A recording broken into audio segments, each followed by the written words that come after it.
صحیح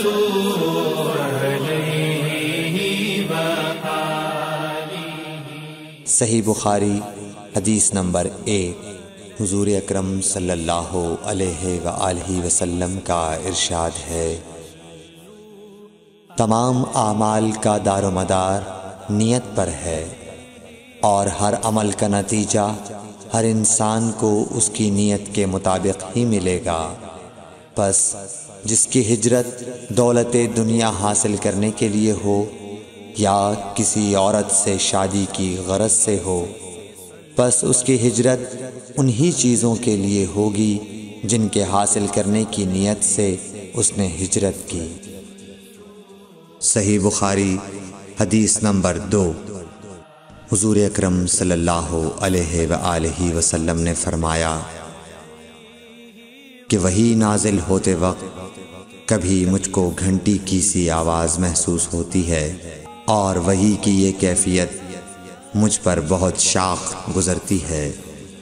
جب یہ کیفیت ختم ہوتی ہے تو میرے دل و دماغ پر اس فرشتے کے ذریعے نازل شدہ وحی محفوظ ہو جاتی ہے، اور کسی وقت ایسا ہوتا ہے کہ فرشتہ بشکل انسان میرے پاس آتا ہے اور مجھ سے کلام کرتا ہے، پس میں اس کا کہا ہوا یاد رکھ لیتا ہوں۔ صحیح بخاری حدیث نمبر 3۔ حضرت صلی اللہ علیہ وآلہ وسلم پر وحی کا ابتدائی دور اچھے سچے پاکیزہ خوابوں سے شروع ہوا۔ آپ خواب میں جو کچھ دیکھتے وہ صبح کی روشنی کی طرح صحیح اور سچا ثابت ہوتا۔ پھر من جانب قدرت آپ تنہائی پسند ہو گئے، اور آپ نے غار حرا میں خلوت نشینی اختیار فرمائی، اور کئی دن اور رات وہاں مسلسل عبادت اور یاد الہی و ذکر میں مشغول رہنے لگے۔ جب تک گھر آنے کو دل نہ چاہتا توشہ ہمراہ لیے ہوئے وہاں رہتے۔ توشہ ختم ہونے پر ہی اہلیہ محترمہ حضرت خدیجہ رضی اللہ تعالی عنہا کے پاس تشریف لاتے، اور کچھ توشہ ہمراہ لے کر پھر وہاں جا کر خلوت گزین ہو جاتے۔ یہی طریقہ جاری رہا یہاں تک کہ آپ پر حق منکشف ہو گیا، اور آپ غار حرا ہی میں قیام پذیر تھے کہ اچانک حضرت جبرائیل علیہ السلام آپ کے پاس حاضر ہوئے اور کہنے لگے کہ اے محمد پڑھو۔ آپ فرماتے ہیں کہ میں نے کہا کہ میں پڑھنا نہیں جانتا۔ آپ صلی اللہ علیہ وسلم فرماتے ہیں کہ فرشتے نے مجھے پکڑ کر اتنے زور سے بھینچا کہ میری طاقت جواب دے گئی۔ پھر مجھے چھوڑ کر کہا پڑھو۔ میں نے پھر وہی جواب دیا کہ میں پڑھا ہوا نہیں ہوں۔ اس فرشتے نے مجھ کو نہایت ہی زور سے بھینچا کہ مجھ کو سخت تکلیف محسوس ہوئی۔ پھر اس نے کہا کہ پڑھ۔ میں نے کہا میں پڑھا ہوا نہیں ہوں۔ فرشتے نے تیسری بار مجھ کو پکڑا اور تیسری مرتبہ پھر مجھ کو بھینچا، پھر مجھے چھوڑ دیا اور کہنے لگا کہ پڑھو اپنے رب کے نام کی مدد سے جس نے پیدا کیا اور انسان کو خون کی پھٹکی سے بنایا۔ پڑھو اور آپ کا رب بہت ہی مہربانیاں کرنے والا ہے۔ پس یہی آیتیں آپ حضرت جبرائیل علیہ السلام سے سن کر اس حال میں غار حرا سے واپس ہوئے کہ آپ کا دل اس انوکھے واقعے سے کانپ رہا تھا۔ آپ حضرت خدیجہ کے ہاں تشریف لائے اور فرمایا کہ مجھے کمبل اوڑھا دو، مجھے کمبل اوڑھا دو۔ لوگوں نے آپ کو کمبل اوڑھا دیا۔ جب آپ کا ڈر جاتا رہا تو آپ نے اپنی زوجہ محترمہ حضرت خدیجہ رضی اللہ تعالی عنہا کو تفصیل کے ساتھ یہ واقعہ سنایا، اور فرمانے لگے کہ مجھ کو اب اپنی جان کا خوف ہو گیا ہے۔ آپ کی اہلیہ محترمہ حضرت خدیجہ رضی اللہ تعالی عنہا نے آپ کی ڈھارس بندھائی اور کہا کہ آپ کا خیال صحیح نہیں ہے، اللہ کی قسم آپ کو اللہ کبھی رسوا نہیں کرے گا۔ آپ تو اخلاق فاضلہ کے مالک ہیں، آپ تو کنبہ پرور ہیں، بے کسوں کا بوجھ اپنے سر پر رکھتے ہیں، مفلسوں کے لیے آپ کماتے ہیں، مہمان نوازی میں آپ بے مثال ہیں، اور مشکل وقت میں آپ امر حق کا ساتھ دیتے ہیں۔ ایسے اوصاف حسنہ والا انسان یوں بے وقت ذلت و خواری کی موت نہیں پا سکتا۔ پھر مزید تسلی کے لیے حضرت خدیجہ رضی اللہ تعالی عنہا آپ کو ورقہ بن نوفل کے پاس لے گئیں، جو ان کے چچا زاد بھائی تھے اور زمانہ جاہلیت میں نصرانی مذہب اختیار کر چکے تھے اور عبرانی زبان کے کاتب تھے۔ چنانچہ انجیل کو بھی حسب منشائے خداوندی عبرانی زبان میں لکھا کرتے تھے۔ انجیل سریانی زبان میں نازل ہوئی تھی، پھر اس کا ترجمہ عبرانی زبان میں ہوا۔ ورقہ اسی کو لکھتے تھے۔ وہ بہت بوڑھے ہو گئے تھے، یہاں تک کہ ان کی بینائی بھی رخصت ہو چکی تھی۔ حضرت خدیجہ رضی اللہ تعالی عنہا نے ان کے سامنے آپ کے حالات بیان کیے اور کہا کہ اے چچا زاد بھائی، اپنے بھتیجے محمد صلی اللہ علیہ وسلم کی زبانی ذرا ان کی کیفیت سن لیجئے۔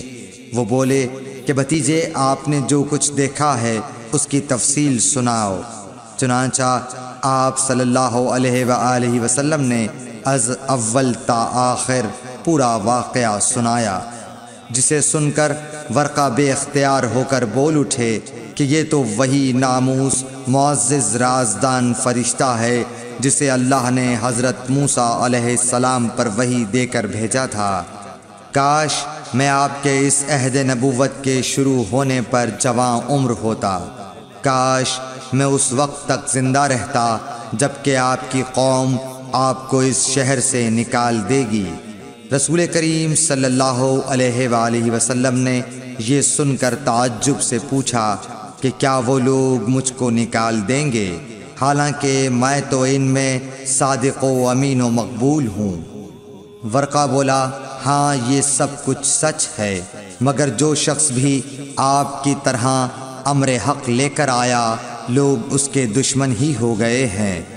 اگر مجھے آپ کی نبوت کا وہ زمانہ مل جائے تو میں آپ کی پوری مدد کروں گا۔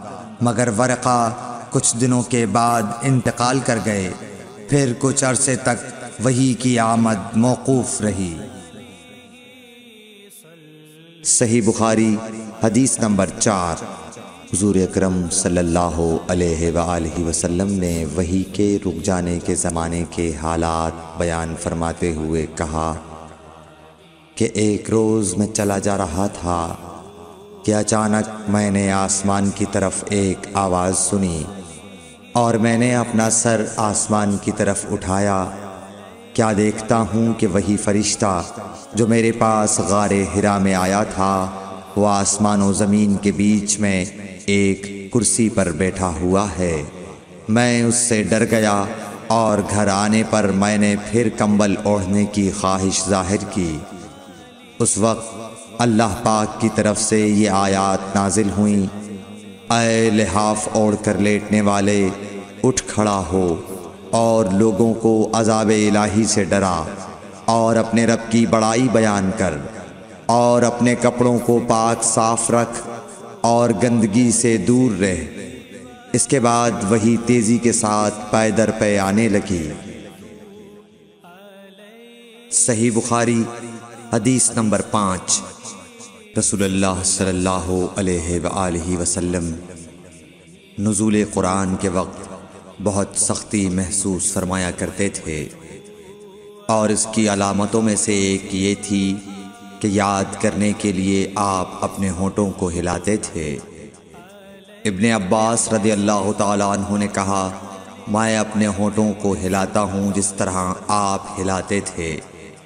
سعید کہتے ہیں، میں بھی اپنے ہونٹ ہلاتا ہوں جس طرح ابن عباس رضی اللہ تعالیٰ عنہ کو میں نے ہلاتے دیکھا۔ پھر انہوں نے اپنے ہونٹ ہلائے۔ ابن عباس رضی اللہ تعالیٰ عنہ نے کہا، پھر یہ آیت اتری کہ اے محمد، قرآن کو جلد جلد یاد کرنے کے لیے اپنی زبان نہ ہلاؤ۔ اس کا جمع کر دینا اور پڑھا دینا ہمارا ذمہ ہے۔ حضرت ابن عباس رضی اللہ تعالی عنہ کہتے ہیں، یعنی قرآن آپ صلی اللہ علیہ وآلہ وسلم کے دل میں جمع دینا اور پڑھا دینا ہمارے ذمہ ہے۔ پھر جب ہم پڑھ چکے تو اس پڑھے ہوئے کی اتباع کرو۔ ابن عباس رضی اللہ تعالی عنہ فرماتے ہیں، اس کا مطلب یہ ہے آپ اس کو خاموشی کے ساتھ سنتے رہو، اس کے بعد مطلب سمجھا دینا ہمارے ذمہ ہے۔ پھر یقیناً یہ ہماری ذمہ داری ہے کہ آپ اس کو پڑھو، یعنی اس کو محفوظ کر سکو۔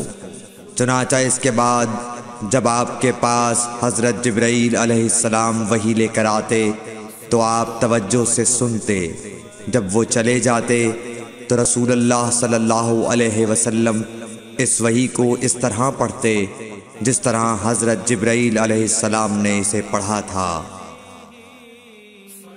صحیح بخاری حدیث نمبر 6۔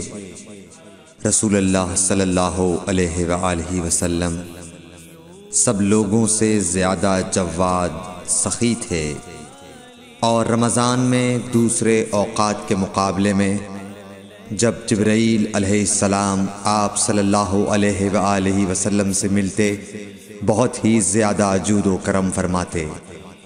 جبرائیل علیہ السلام رمضان کی ہر رات میں آپ صلی اللہ علیہ وآلہ وسلم سے ملاقات کرتے اور آپ کے ساتھ قرآن کا دورہ کرتے۔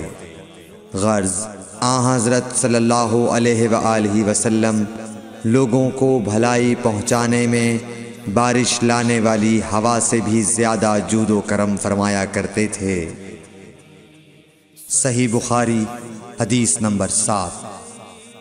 ہرقل شاہ روم نے قریش کے قافلے میں ایک آدمی بلانے کو بھیجا، اور اس وقت یہ لوگ تجارت کے لیے ملک شام گئے ہوئے تھے، اور یہ وہ زمانہ تھا جب رسول اللہ صلی اللہ علیہ وسلم نے قریش اور ابو سفیان سے ایک وقتی عہد کیا ہوا تھا۔ جب ابو سفیان اور دوسرے لوگ ہرقل کے پاس ایلیا پہنچے جہاں ہرقل نے دربار طلب کیا تھا، اس کے گرد روم کے بڑے بڑے لوگ، علماء، وزراء و امراء بیٹھے ہوئے تھے۔ ہرقل نے ان کو اور اپنے ترجمان کو بلوایا، پھر ان سے پوچھا کہ تم میں سے کون شخص مدعی رسالت کا زیادہ قریبی عزیز ہے؟ ابو سفیان کہتے ہیں کہ میں بول اٹھا کہ میں اس کا سب سے زیادہ قریبی رشتہ دار ہوں۔ یہ سن کر ہرقل نے حکم دیا کہ اس ابو سفیان کو میرے قریب لا کر بٹھاؤ اور اس کے ساتھیوں کو اس کی پیٹھ کے پیچھے بٹھا دو۔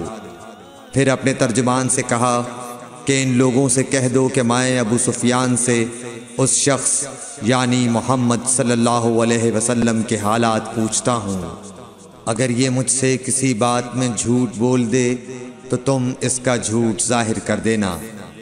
ابو سفیان کا قول ہے کہ خدا کی قسم اگر مجھے یہ غیرت نہ آتی کہ یہ لوگ مجھ کو جھٹلائیں گے تو میں آپ صلی اللہ علیہ وسلم کی نسبت ضرور غلط گوئی سے کام لیتا۔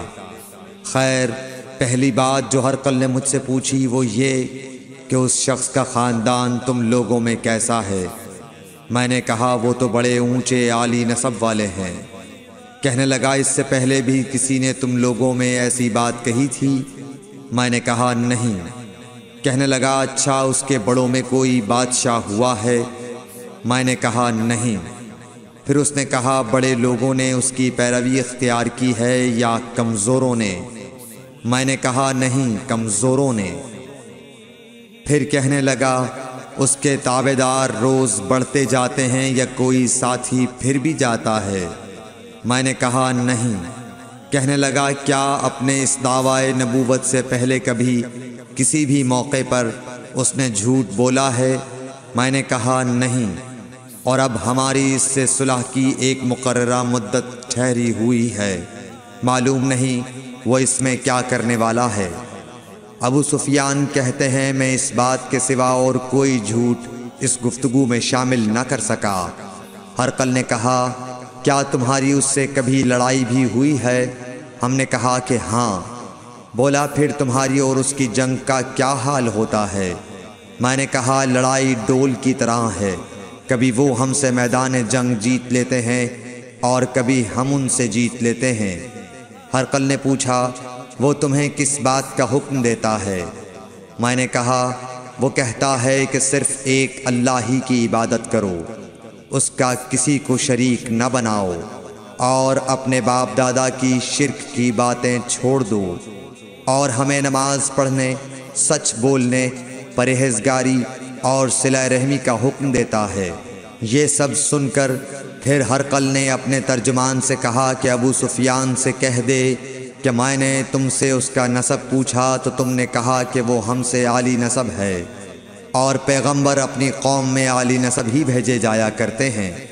میں نے تم سے پوچھا کہ دعویٰ نبوت کی یہ بات تمہارے اندر اس سے پہلے کسی اور نے بھی کہی تھی؟ تو تم نے جواب دیا کہ نہیں۔ تب میں نے اپنے دل میں کہا کہ اگر یہ بات اس سے پہلے کسی اور نے کہی ہوتی تو میں سمجھتا کہ اس شخص نے بھی اسی بات کی تقلید کی ہے جو پہلے کہی جا چکی ہے۔ میں نے تم سے پوچھا کہ اس کے بڑوں میں کوئی بادشاہ بھی گزرا ہے تو تم نے کہا کہ نہیں۔ تو میں نے دل میں کہا کہ ان کے بزرگوں میں سے کوئی بادشاہ ہوا ہوگا تو کہہ دوں گا کہ وہ شخص اس بہانے اپنے آباء و اجداد کی بادشاہت اور ان کا ملک دوبارہ حاصل کرنا چاہتا ہے۔ اور میں نے تم سے پوچھا کہ اس بات کے کہنے یعنی پیغمبری کا دعویٰ کرنے سے پہلے تم نے کبھی اس کو دروغ گوئی کا الزام لگایا ہے؟ تم نے کہا کہ نہیں۔ تو میں نے سمجھ لیا کہ جو شخص آدمیوں کے ساتھ دروغ گوئی سے بچے وہ اللہ کے بارے میں کیسے جھوٹی بات کہہ سکتا ہے۔ اور میں نے تم سے پوچھا کہ بڑے لوگ اس کے پیرو ہوتے ہیں یا کمزور آدمی؟ تم نے کہا کمزوروں نے اس کی اتباع کی ہے۔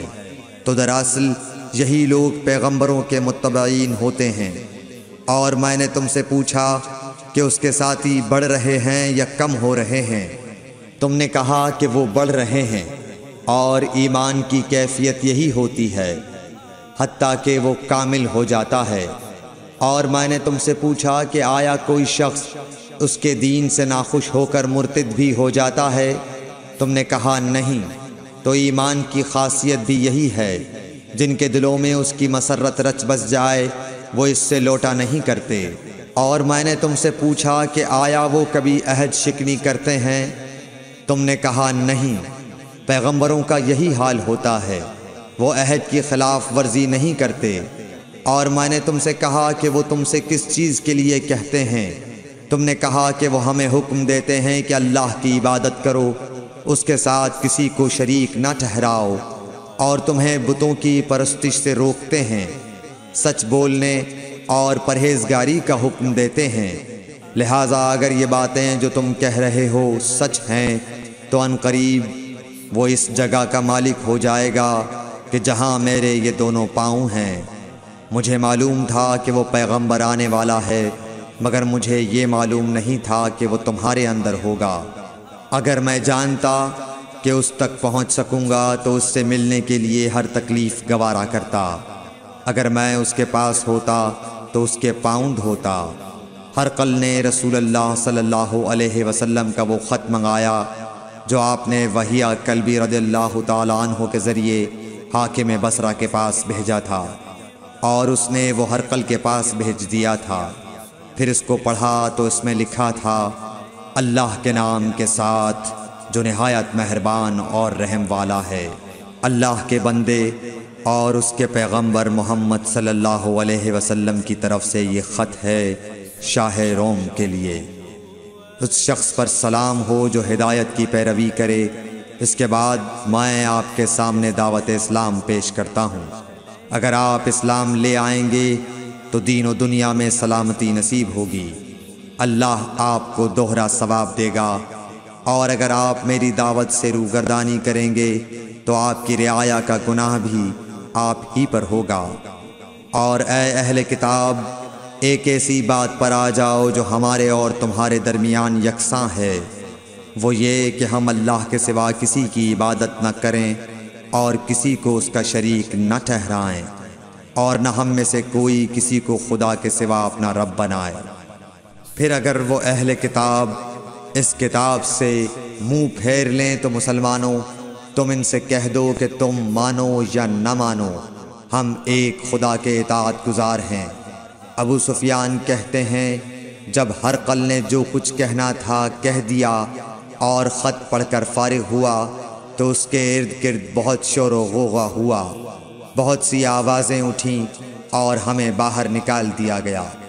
تب میں نے اپنے ساتھیوں سے کہا کہ ابو کبشہ کے بیٹے حضرت صلی اللہ علیہ وسلم کا معاملہ تو بہت بڑھ گیا، دیکھو تو اس سے بنی اصفر روم کا بادشاہ بھی ڈرتا ہے۔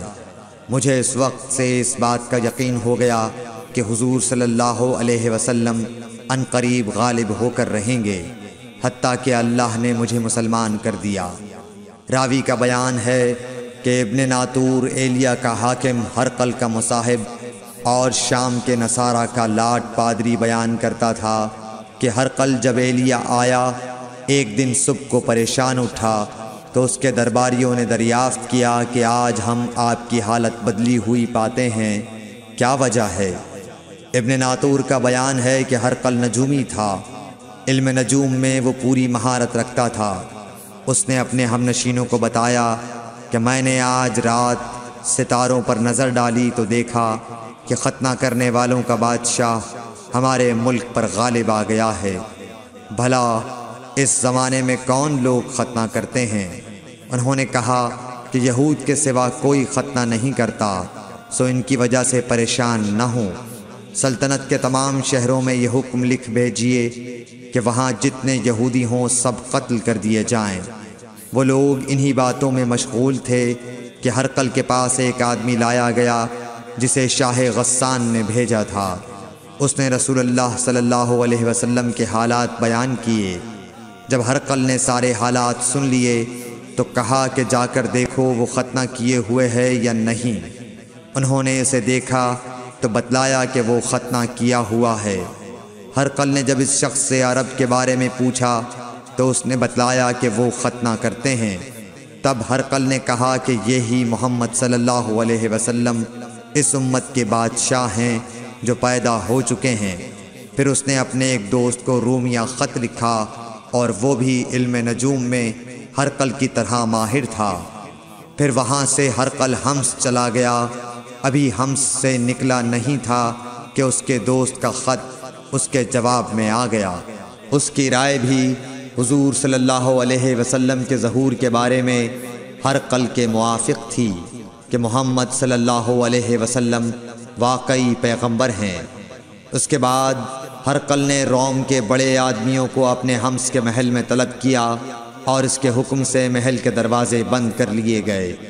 پھر وہ اپنے خاص محل سے باہر آیا اور کہا، اے روم والو، کیا ہدایت اور کامیابی میں کچھ حصہ تمہارے لیے بھی ہے؟ اگر تم اپنی سلطنت کی بقا چاہتے ہو تو پھر اس نبی صلی اللہ علیہ وسلم کی بیعت کر لو اور مسلمان ہو جاؤ۔ یہ سننا تھا کہ پھر لوگ وحشی گدھوں کی طرح دروازوں کی طرف دوڑے، مگر انہیں بند پایا۔ آخر جب ہرقل نے اس بات سے ان کی یہ نفرت دیکھی اور ان کے ایمان لانے سے مایوس ہو گیا تو کہنے لگا کہ ان لوگوں کو میرے پاس لاؤ۔ جب وہ دوبارہ آئے تو اس نے کہا، میں نے جو بات کہی تھی اس سے تمہاری دینی پختگی کی آزمائش مقصود تھی، سو وہ میں نے دیکھ لی۔ تب یہ بات سن کر وہ سب کے سب اس کے سامنے سجدے میں گر پڑے اور اس سے خوش ہو گئے۔ بالآخر ہرقل کی آخری حالت یہی رہی۔ صحیح بخاری حدیث نمبر 8۔ رسول اللہ صلی اللہ علیہ وسلم نے فرمایا، اسلام کی بنیاد 5 چیزوں پر قائم کی گئی ہے۔ اول گواہی دینا کہ اللہ کے سوا کوئی معبود نہیں اور بے شک حضرت محمد صلی اللہ علیہ وسلم اللہ کے سچے رسول ہیں، اور نماز قائم کرنا اور زکوٰۃ ادا کرنا اور حج کرنا اور رمضان کے روزے رکھنا۔ صحیح بخاری حدیث نمبر 9۔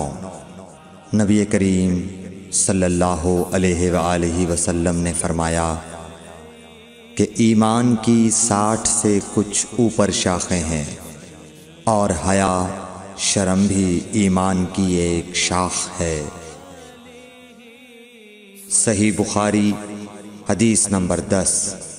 حضرت محمد مصطفیٰ صلی اللہ علیہ وآلہ وسلم نے فرمایا، مسلمان وہ ہے جس کی زبان اور ہاتھ سے مسلمان بچے رہیں، اور مہاجر وہ ہے جو ان کاموں کو چھوڑ دے جن سے اللہ نے منع فرمایا۔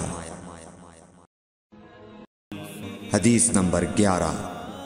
لوگوں نے پوچھا، یا رسول اللہ، کون سا اسلام افضل ہے؟ تو نبی صلی اللہ علیہ وسلم نے فرمایا، وہ جس کے ماننے والے مسلمانوں کی زبان اور ہاتھ سے سارے مسلمان سلامتی میں رہیں۔ صحیح بخاری حدیث نمبر 12۔ ایک دن ایک آدمی نے حضرت صلی اللہ علیہ وسلم سے پوچھا کہ کون سا اسلام بہتر ہے؟ فرمایا، یہ کہ تم کھانا کھلاؤ اور جس کو پہچانو اس کو بھی اور جس کو نہ پہچانو اس کو بھی، الغرض سب کو سلام کرو۔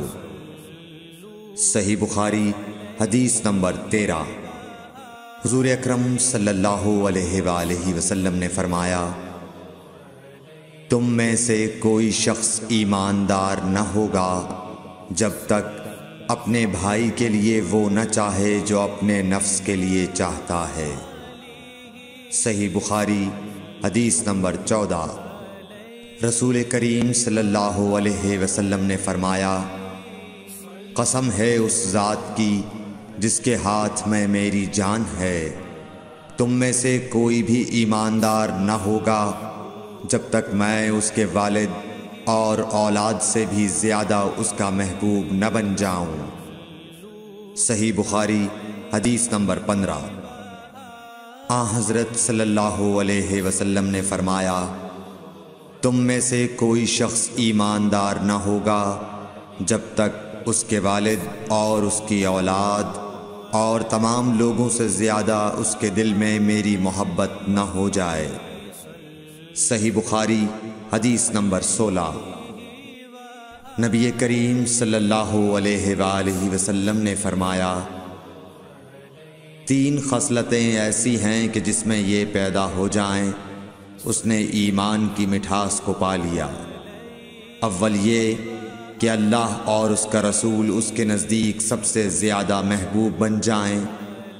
دوسرے یہ کہ وہ کسی انسان سے محض اللہ کی رضا کے لیے محبت رکھے۔ تیسرے یہ کہ وہ کفر میں واپس لوٹنے کو ایسا برا جانے جیسا کہ آگ میں ڈالے جانے کو برا جانتا ہے۔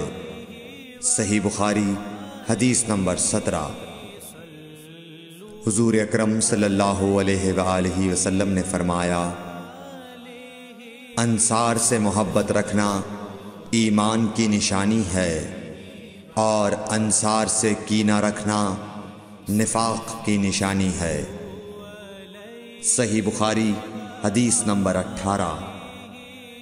رسول اللہ صلی اللہ علیہ وسلم نے اس وقت جب آپ کے گرد صحابہ کی ایک جماعت بیٹھی ہوئی تھی فرمایا کہ مجھ سے بیعت کرو اس بات پر کہ اللہ کے ساتھ کسی کو شریک نہ کرو گے، چوری نہ کرو گے، زنا نہ کرو گے، اپنی اولاد کو قتل نہ کرو گے، اور ناعمدن کسی پر کوئی ناحق بہتان باندھو گے، اور کسی بھی اچھی بات میں اللہ کی نافرمانی نہ کرو گے۔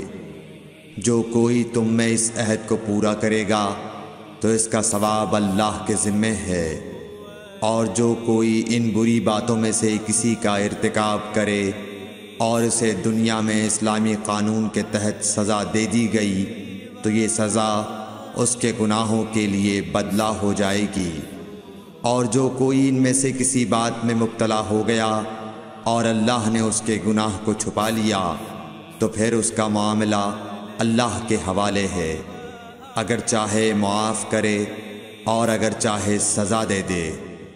عبادہ کہتے ہیں کہ پھر ہم سب نے ان سب باتوں پر آپ صلی اللہ علیہ وسلم سے بیعت کر لی۔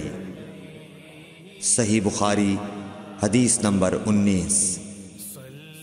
رسول اللہ صلی اللہ علیہ وسلم نے فرمایا، وہ وقت قریب ہے جب مسلمان کا سب سے عمدہ مال اس کی بکریاں ہوں گی، جن کے پیچھے وہ پہاڑوں کی چوٹیوں اور برساتی وادیوں میں اپنے دین کو بچانے کے لیے بھاگ جائے گا۔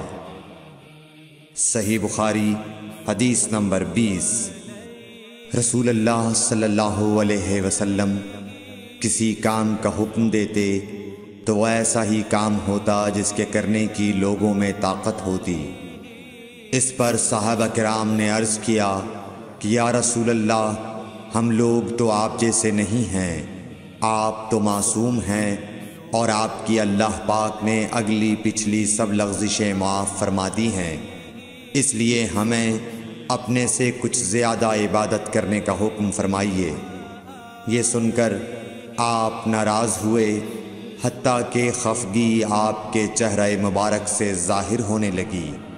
پھر فرمایا کہ بے شک میں تم سب سے زیادہ اللہ سے ڈرتا ہوں اور تم سب سے زیادہ اسے جانتا ہوں، پس تم مجھ سے بڑھ کر عبادت نہیں کر سکتے۔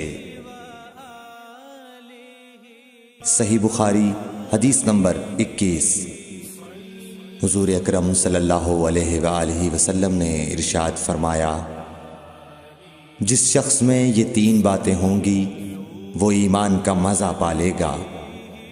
ایک یہ کہ وہ شخص جسے اللہ اور اس کا رسول ان کے ماں سوا سے زیادہ عزیز ہوں، اور دوسرے یہ کہ جو کسی بندے سے محض اللہ ہی کے لیے محبت کرے، اور تیسری بات یہ کہ جسے اللہ نے کفر سے نجات دی ہو، پھر دوبارہ کفر اختیار کرنے کو وہ ایسا برا سمجھے جیسا آگ میں گر جانے کو برا جانتا ہے۔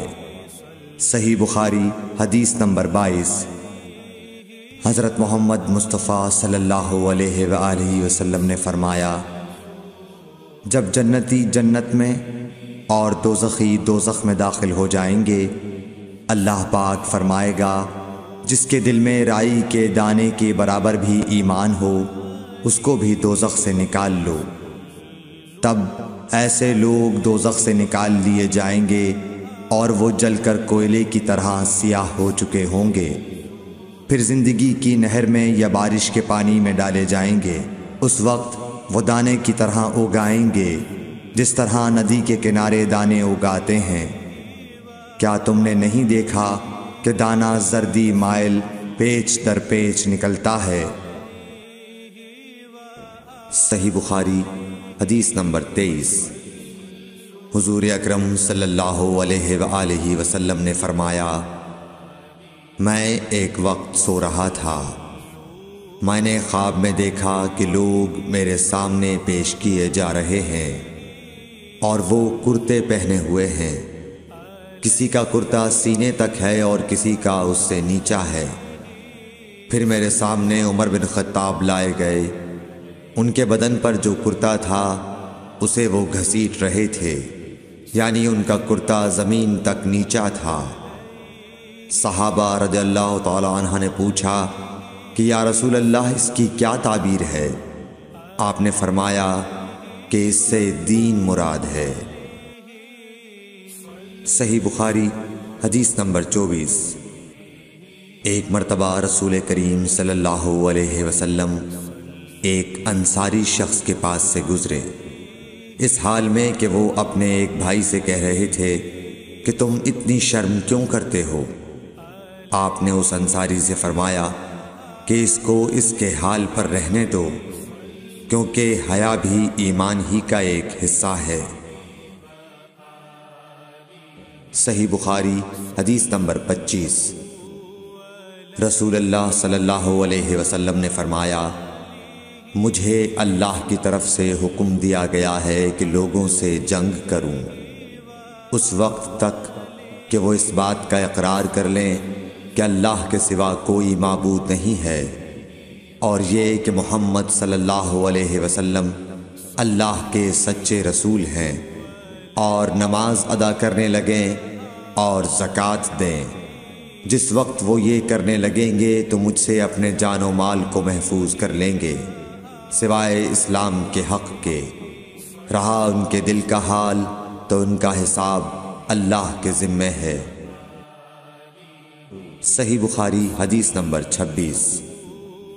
رسول اللہ صلی اللہ علیہ وسلم سے دریافت کیا گیا کہ کون سا عمل سب سے افضل ہے؟ فرمایا اللہ اور اس کے رسول پر ایمان لانا۔ کہا گیا اس کے بعد کون سا؟ آپ نے فرمایا کہ اللہ کی راہ میں جہاد کرنا۔ کہا گیا پھر کیا ہے؟ آپ نے فرمایا حج مبرور۔ صحیح بخاری حدیث نمبر 27۔ رسول اللہ صلی اللہ علیہ وسلم نے چند لوگوں کو کچھ عطیہ دیا اور ساتھ وہاں موجود تھے۔ وہ کہتے ہیں کہ رسول اللہ صلی اللہ علیہ وسلم نے ان میں سے ایک شخص کو کچھ نہ دیا، حالانکہ وہ ان میں مجھے سب سے زیادہ پسند تھا۔ میں نے کہا حضور آپ نے فلاں کو کچھ نہ دیا، میں اسے مومن گمان کرتا ہوں۔ آپ نے فرمایا مومن یا مسلمان؟ میں تھوڑی دیر چپ رہ کر پھر پہلی بات دہرانے لگا۔ حضور صلی اللہ علیہ وسلم نے بھی دوبارہ وہی جواب دیا۔ پھر آپ نے فرمایا کہ اے سعد، باوجود یہ کہ ایک شخص مجھے زیادہ عزیز ہے، پھر بھی میں اسے نظر انداز کر کے کسی اور دوسرے کو اس خوف کی وجہ سے یہ مال دیتا ہوں کہ وہ اپنی کمزوری کی وجہ سے اسلام سے پھر جائے اور اللہ اسے آگ میں اوندھا ڈال دے۔ صحیح بخاری حدیث نمبر 28۔ ایک آدمی نے رسول اللہ صلی اللہ علیہ وسلم سے پوچھا کون سا اسلام بہتر ہے؟ آپ صلی اللہ علیہ وسلم نے فرمایا کہ تو کھانا کھلائے اور ہر شخص کو سلام کرے، خواہ اس کو تو جانتا ہو یا نہ جانتا ہو۔ صحیح بخاری حدیث نمبر 29۔ حضرت صلی اللہ علیہ وسلم نے فرمایا مجھے دوزخ دکھلائی گئی تو اس میں زیادہ تر عورتیں تھیں جو کفر کرتی ہیں۔ کہا گیا حضور کیا وہ اللہ کے ساتھ کفر کرتی ہیں؟ آپ صلی اللہ علیہ وسلم نے فرمایا کہ خاوند کی ناشکری کرتی ہیں اور احسان کی ناشکری کرتی ہیں۔ اگر تم عمر بھر ان میں سے کسی کے ساتھ احسان کرتے رہو، پھر تمہاری طرف سے کبھی کوئی ان کے خیال میں ناگواری کی بات ہو جائے تو فوراً کہہ اٹھے گی کہ میں نے کبھی بھی تجھ سے کوئی بھلائی نہیں دیکھی۔ صحیح بخاری حدیث نمبر 30۔ حضرت صلی اللہ علیہ وآلہ وسلم فرماتے تھے جب دو مسلمان اپنی اپنی تلواریں لے کر بھڑ جائیں تو قاتل اور مقتول دونوں دوزخی ہیں۔ عرض کیا گیا یا رسول اللہ قاتل تو خیر ضرور دوزخی ہونا چاہیے، مقتول کیوں؟ فرمایا وہ بھی اپنے ساتھی کو مار ڈالنے کی حرص رکھتا تھا، موقع پاتا تو وہ اسے ضرور قتل کر دیتا، دل کے عزم سمیم پر وہ دوزخی ہوا۔ صحیح بخاری حدیث نمبر 31۔ ابو ذر ایک جوڑا پہنے ہوئے تھے اور ان کا غلام بھی جوڑا پہنے ہوئے تھا۔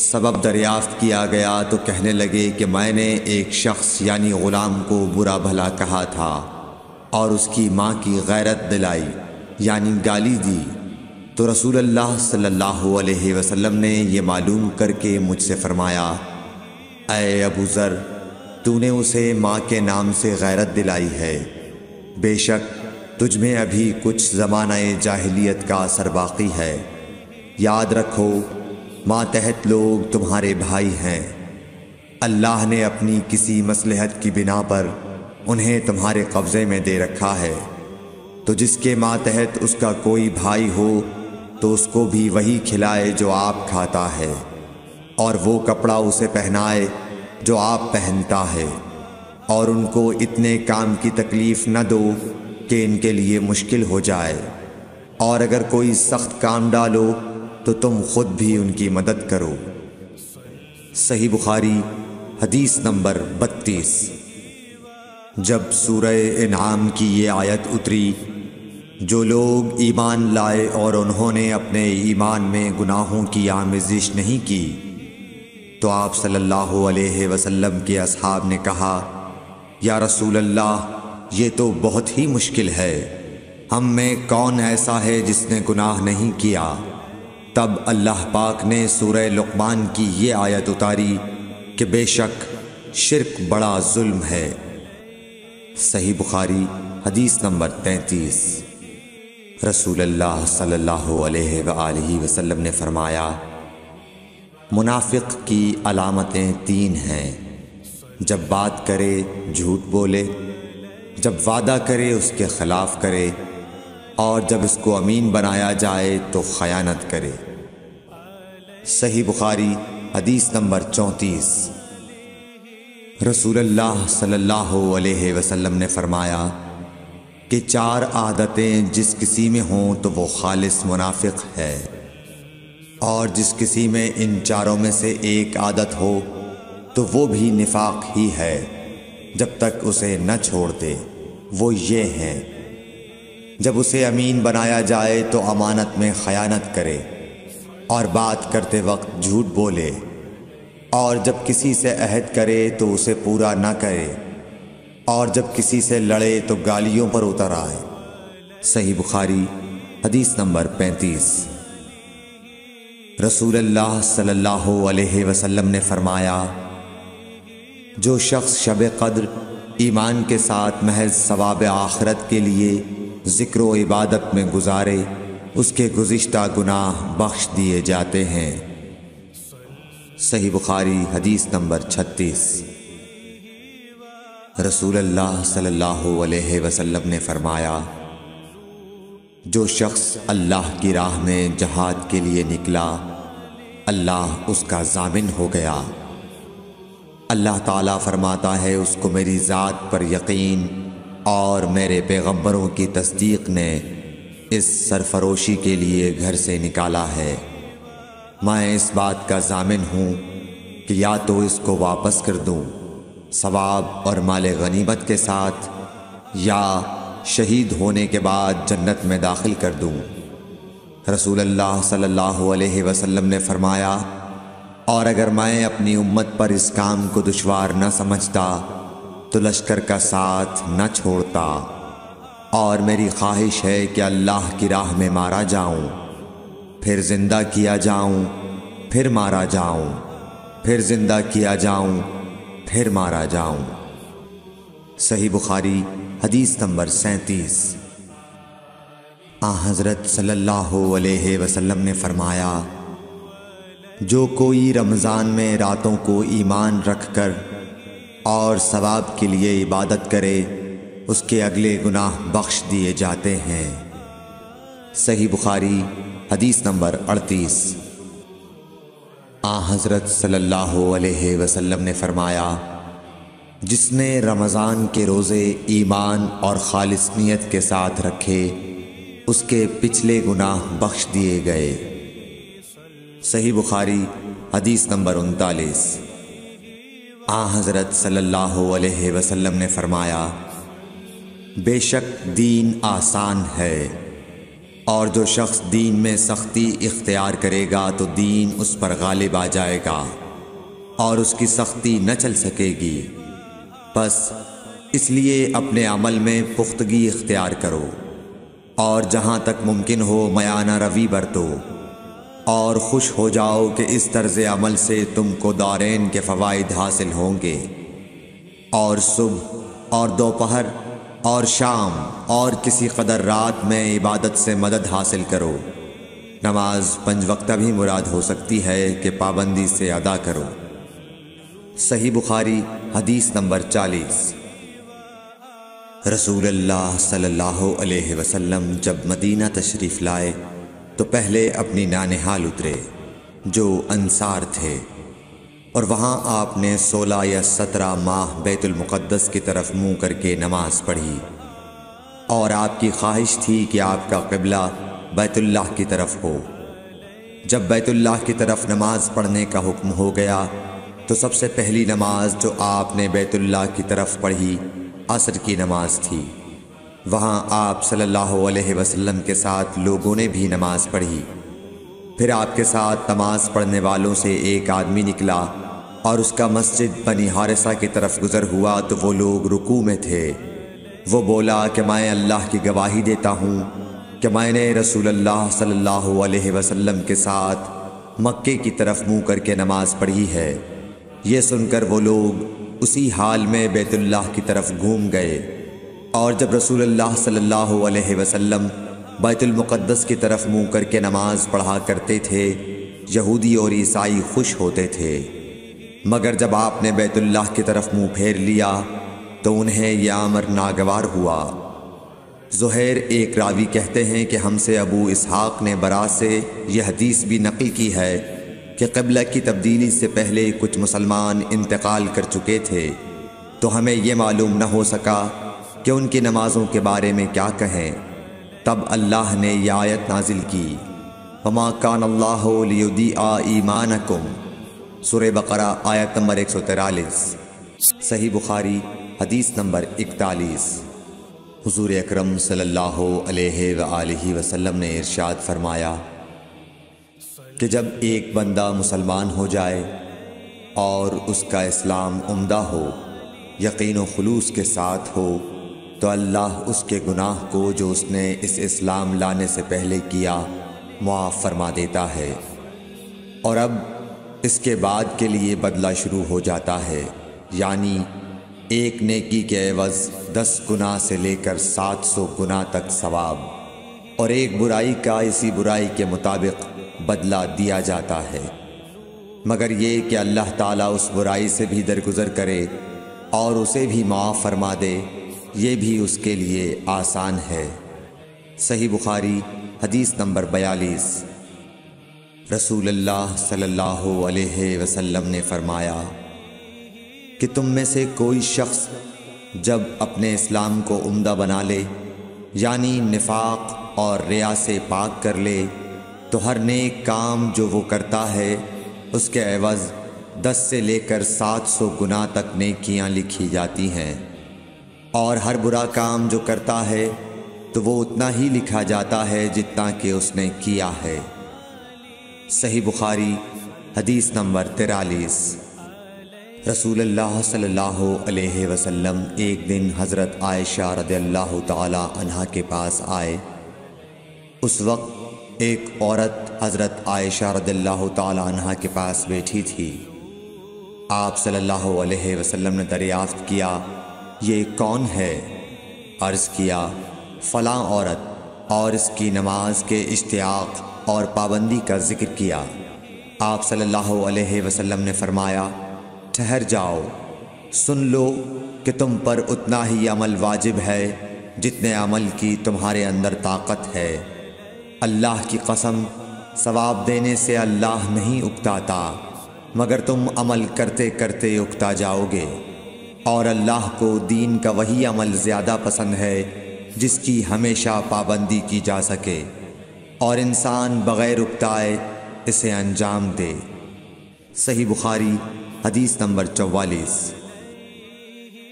رسول اللہ صلی اللہ علیہ وسلم نے فرمایا، جس شخص نے لا الہ الا اللہ کہہ لیا اور اس کے دل میں جو برابر بھی ایمان ہے، تو وہ ایک نہ ایک دن دوزخ سے ضرور نکلے گا، اور دوزخ سے وہ شخص بھی ضرور نکلے گا جس نے کلمہ پڑھا اور اس کے دل میں گیہوں کے دانے برابر خیر ہے، اور دوزخ سے وہ بھی نکلے گا جس نے کلمہ پڑھا اور اس کے دل میں ایک ذرہ برابر بھی خیر ہے۔ صحیح بخاری حدیث نمبر 45۔ ایک یہودی نے حضرت عمر بن خطاب رضی اللہ تعالیٰ عنہ سے کہا کہ اے امیر المومنین، تمہاری کتاب قرآن میں ایک آیت ہے جسے تم پڑھتے ہو، اگر وہ ہم یہودیوں پر نازل ہوتی تو ہم اس کے نزول کے دن کو یوم عید بنا لیتے۔ آپ نے پوچھا، وہ کون سی آیت ہے؟ اس نے جواب دیا، سورہ مائدہ کی یہ آیت کہ آج میں نے تمہارے دین کو مکمل کر دیا، اور اپنی نعمت تم پر تمام کر دی اور تمہارے لیے دین اسلام پسند کیا۔ حضرت عمر رضی اللہ تعالی عنہ نے فرمایا کہ ہم اس دن اور اس مقام کو خوب جانتے ہیں۔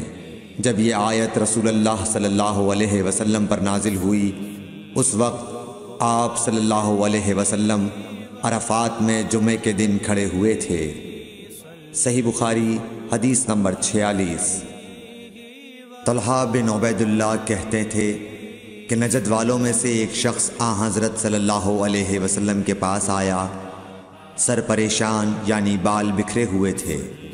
ہم اس کی آواز کی بنبناہٹ سنتے تھے اور ہم سمجھ نہیں پا رہے تھے کہ وہ کیا کہہ رہا ہے، یہاں تک کہ وہ نزدیک آن پہنچا جب معلوم ہوا کہ وہ اسلام کے بارے میں پوچھ رہا ہے۔ حضرت صلی اللہ علیہ وسلم نے فرمایا کہ اسلام دن رات میں 5 نمازیں پڑھنا ہے۔ اس نے کہا بس اس کے سوا تو اور کوئی نماز مجھ پر نہیں۔ آپ نے فرمایا نہیں، مگر تو نفل پڑھے تو اور بات ہے۔ حضرت صلی اللہ علیہ وسلم نے فرمایا اور رمضان کے روزے رکھنا۔ اس نے کہا اور تو کوئی روزہ مجھ پر نہیں ہے۔ آپ نے فرمایا نہیں، مگر تو نفل روزے رکھے تو اور بات ہے۔ طلحہ نے کہا اور حضرت صلی اللہ علیہ وسلم نے اس زکوٰۃ کا بیان کیا۔ وہ کہنے لگا کہ بس اور کوئی صدقہ مجھ پر نہیں ہے۔ آپ نے فرمایا نہیں، مگر یہ کہ تو نفل صدقہ دے تو اور بات ہے۔ پھر وہ شخص پیٹھ موڑ کر چلا گیا، یوں کہتا جاتا تھا قسم خدا کی میں نہ اس سے بڑھاؤں گا نہ گھٹاؤں گا۔ حضرت صلی اللہ علیہ وسلم نے فرمایا اگر یہ سچا ہے تو اپنی مراد کو پہنچ گیا۔ صحیح بخاری حدیث نمبر 47۔ حضرت صلی اللہ علیہ وسلم نے فرمایا جو کوئی ایمان رکھ کر اور ثواب کی نیت سے کسی مسلمان کے جنازے کے ساتھ جائے اور نماز اور دفن سے فراغت ہونے تک اس کے ساتھ رہے تو وہ 2 قیرات ثواب لے کر لوٹے گا۔ ہر قیرات اتنا بڑا ہوگا جیسے احد کا پہاڑ۔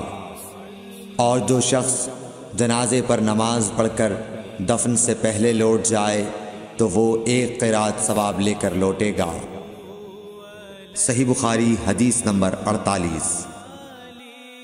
حضرت صلی اللہ علیہ وسلم نے فرمایا کہ مسلمان کو گالی دینے سے آدمی فاسق ہو جاتا ہے اور مسلمان سے لڑنا کفر ہے۔ صحیح بخاری حدیث نمبر 49۔ حضرت صلی اللہ علیہ وسلم اپنے حجرے سے نکلے، لوگوں کو شب قدر بتانا چاہتے تھے وہ کون سی رات ہے۔ اتنے میں 2 مسلمان آپس میں لڑ پڑے۔ آپ صلی اللہ علیہ وسلم نے فرمایا میں تو اس لیے باہر نکلا تھا کہ تم کو شب قدر بتلاؤں، اور فلاں فلاں آدمی لڑ پڑے تو وہ میرے دل سے اٹھا لی گئی، اور شاید اسی میں کچھ تمہاری بہتری ہو۔ تو اب ایسا کرو کہ شب قدر کو رمضان کی 27ویں، 29ویں اور 25ویں رات میں ڈھونڈا کرو۔ صحیح بخاری حدیث نمبر 50۔ ایک دن حضرت صلی اللہ علیہ وسلم لوگوں میں تشریف فرما تھے کہ آپ کے پاس ایک شخص آیا اور پوچھنے لگا کہ ایمان کسے کہتے ہیں۔ آپ صلی اللہ علیہ وسلم نے فرمایا کہ ایمان یہ ہے کہ تم اللہ پاک کے وجود اور اس کی وحدانیت پر ایمان لاؤ، اور اس کے فرشتوں کے وجود پر، اور اس اللہ کی ملاقات کے برحق ہونے پر، اور اس کے رسولوں کے برحق ہونے پر، اور مرنے کے بعد دوبارہ اٹھنے پر ایمان لاؤ۔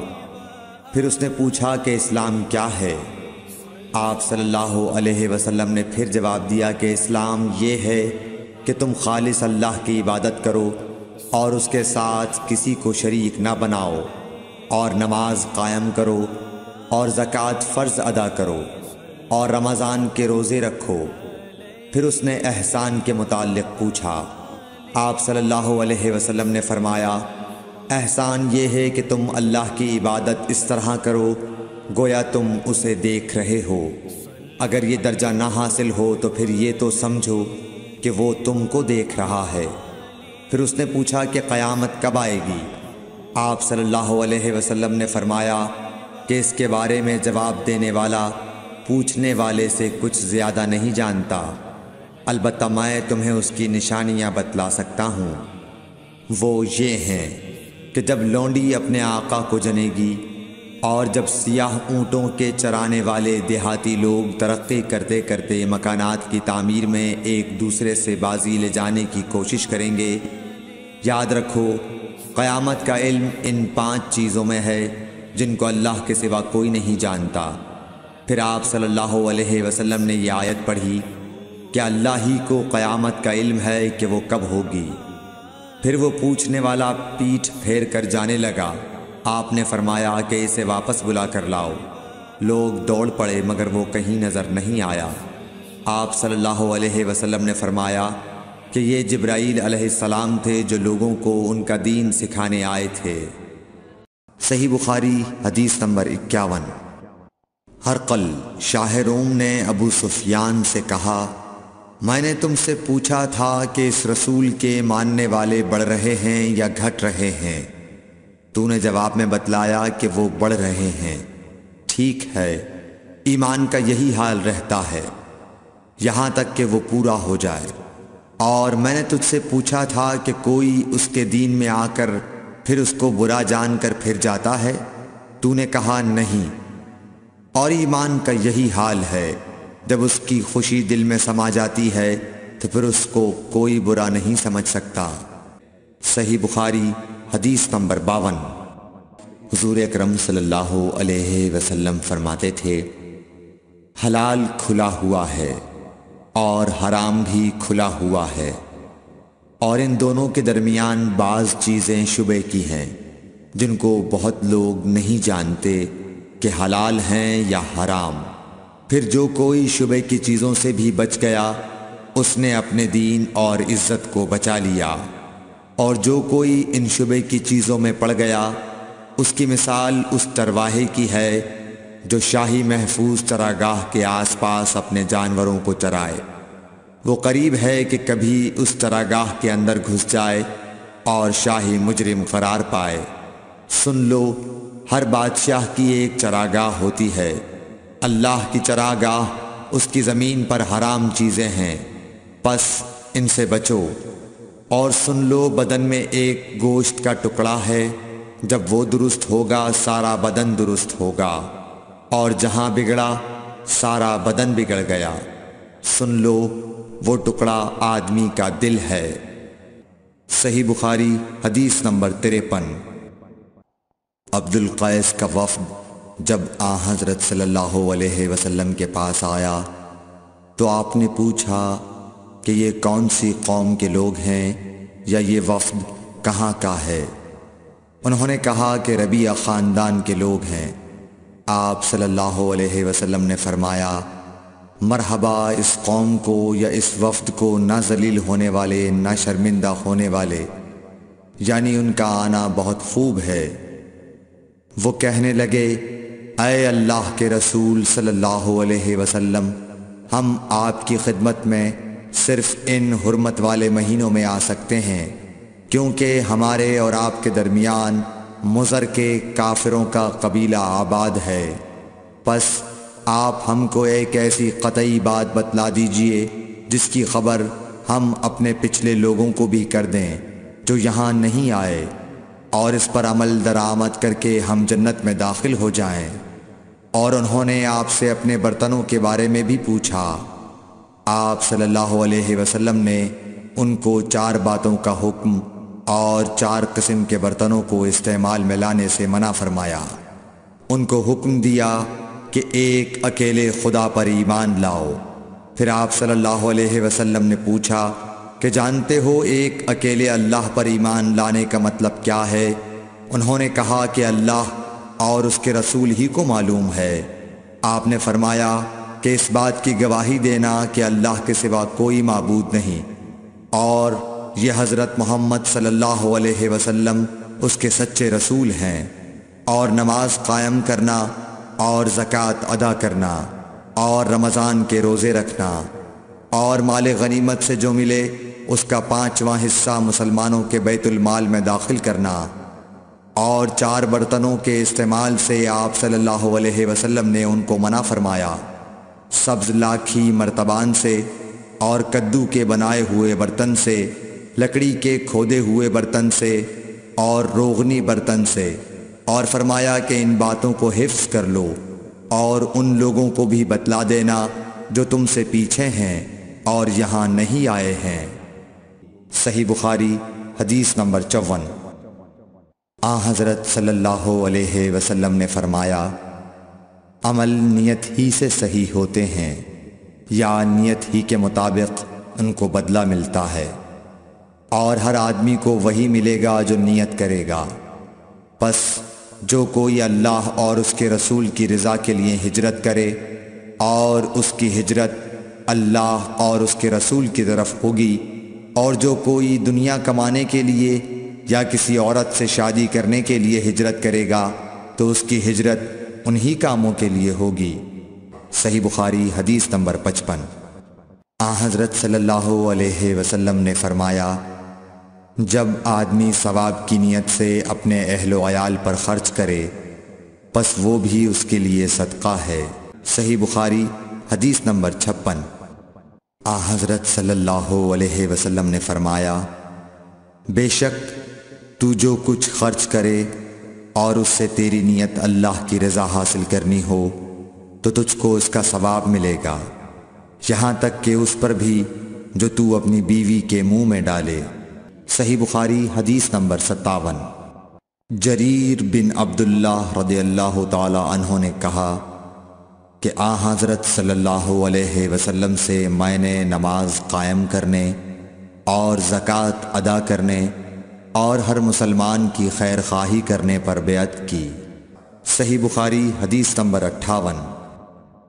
جس دن مغیرہ بن شعبہ حاکم کوفہ کا انتقال ہوا تو جریر بن عبداللہ رضی اللہ تعالی عنہ خطبے کے لیے کھڑے ہوئے اور اللہ کی تعریف اور خوبی بیان کی اور کہا، تم کو اکیلے اللہ کا ڈر رکھنا چاہیے، اس کا کوئی شریک نہیں، اور تحمل اور اطمینان سے رہنا چاہیے اس وقت تک کہ کوئی دوسرا حاکم تمہارے اوپر آئے، اور وہ ابھی آنے والا ہے۔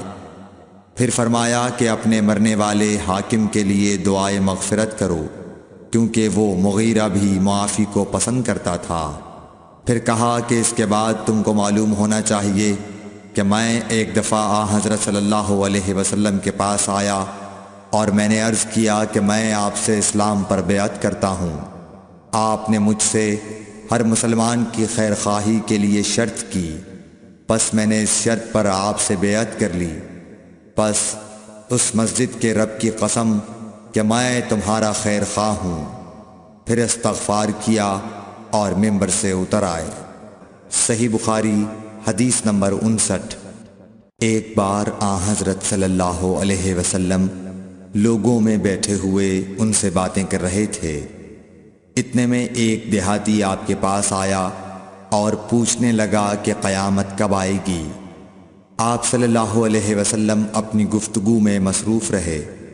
بعض لوگ جو مجلس میں تھے کہنے لگے، آپ صلی اللہ علیہ وسلم نے دیہاتی کی بات سنی لیکن پسند نہیں کی، اور بعض کہنے لگے کہ نہیں بلکہ آپ نے اس کی بات سنی ہی نہیں۔ جب آپ اپنی باتیں پوری کر چکے تو میں سمجھتا ہوں کہ آپ صلی اللہ علیہ وسلم نے یوں فرمایا، وہ قیامت کے بارے میں پوچھنے والا کہاں گیا؟ اس دیہاتی نے کہا، حضور میں موجود ہوں۔ آپ نے فرمایا کہ جب امانت ایمانداری دنیا سے اٹھ جائے تو قیامت قائم ہونے کا انتظار کر۔ اس نے کہا، ایمانداری اٹھنے کا کیا مطلب ہے؟ آپ صلی اللہ علیہ وسلم نے فرمایا کہ جب حکومت کے کاروبار نالائق لوگوں کو سونپ دیے جائیں تو قیامت کا انتظار کر۔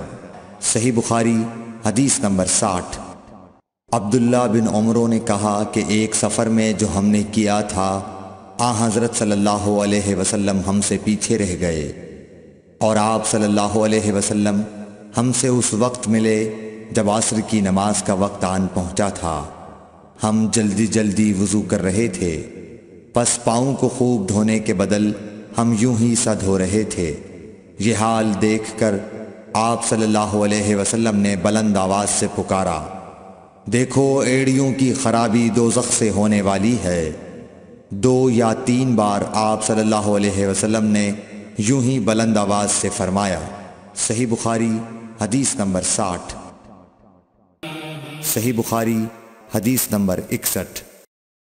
حضرت صلی اللہ علیہ وسلم نے فرمایا، درختوں میں ایک درخت ایسا ہے کہ اس کے پتے نہیں جھڑتے، اور مسلمان کی مثال اسی درخت کی سی ہے، بتاؤ وہ کون سا درخت ہے؟ یہ سن کر لوگوں کا خیال جنگل کی طرف دوڑا۔ عبداللہ رضی اللہ تعالی عنہ نے کہا، میرے دل میں آیا کہ وہ کھجور کا درخت ہے، مگر میں اپنی کمسنی کی شرم سے نہ بولا۔ آخر صحابہ نے حضرت صلی اللہ علیہ وسلم سے پوچھا کہ وہ کون سا درخت ہے؟ آپ نے فرمایا، وہ کھجور کا درخت ہے۔ صحیح بخاری حدیث نمبر 62۔ حضرت صلی اللہ علیہ وسلم نے فرمایا، درختوں میں سے ایک درخت ایسا ہے کہ اس کے پتے نہیں جھڑتے، اور مسلمان کی بھی یہی مثال ہے، بتلاؤ وہ کون سا درخت ہے؟ یہ سن کر لوگوں کے خیالات جنگل کے درختوں میں چلے گئے۔